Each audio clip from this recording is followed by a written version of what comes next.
but final est de représenter cette cocarde américaine.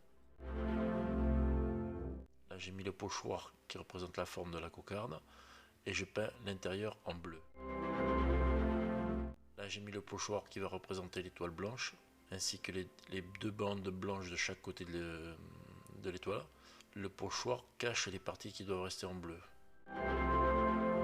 Ici je mets en place les bandelettes qui vont cacher la peinture blanche pour représenter les deux bandelettes blanches de chaque côté de la cocarde.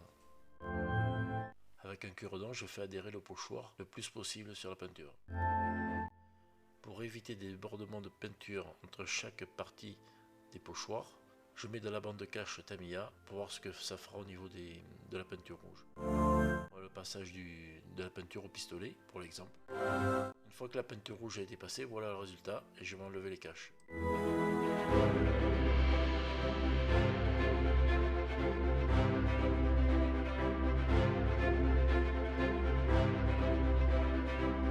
C'est là que les petits soucis vont commencer.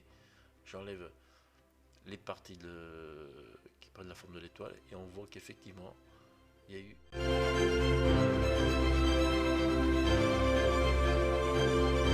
un petit peu de peinture blanche qui est débordée à l'extérieur du cache bleu. Voilà.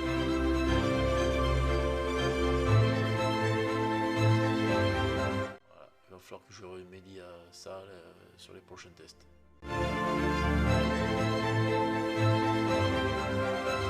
Alors c'est très fin, c'est de la taille d'un cheveu, c'est rien du tout. Là c'est le plus important apparemment, mais c'est vraiment très fin.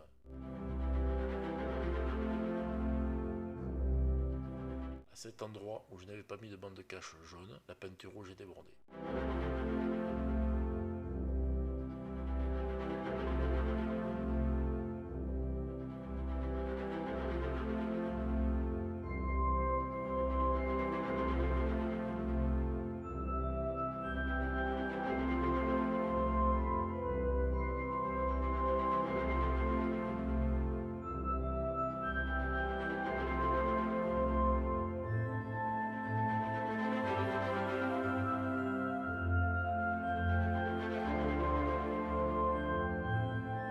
Ici on voit bien qu'il y a eu un débordement entre chaque pochoir. Il faut donc que je trouve une solution pour éviter ça la prochaine fois.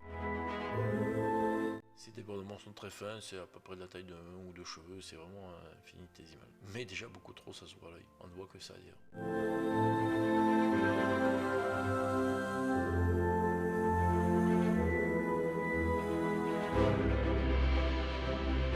Voilà le résultat final.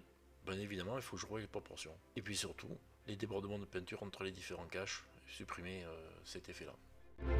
Voilà le résultat pour la cocarde française type FAFL. Donc le bord jaune, rouge, blanc, bleu. Le bleu est un petit peu petit, mais là aussi c'est histoire de proportion. Et il y a toujours ces débordements, ces écaillures de peinture qui sont pas... Au final, c'est le chiffre 7 blanc et l'étoile soviétique en relief qui, à mon sens, donne le meilleur résultat. C'est là évidemment où il y avait soit un seul cache, soit deux. C'était donc le moins d'erreurs possible. C'était évidemment les deux où il y avait le moins de cache. Un seul pour le chiffre 7, deux pour l'étoile, et où il y avait moins de risque de débordement et d'erreur. Pour l'instant, c'est un résultat positif à mon sens, qui me reste à améliorer. Voilà.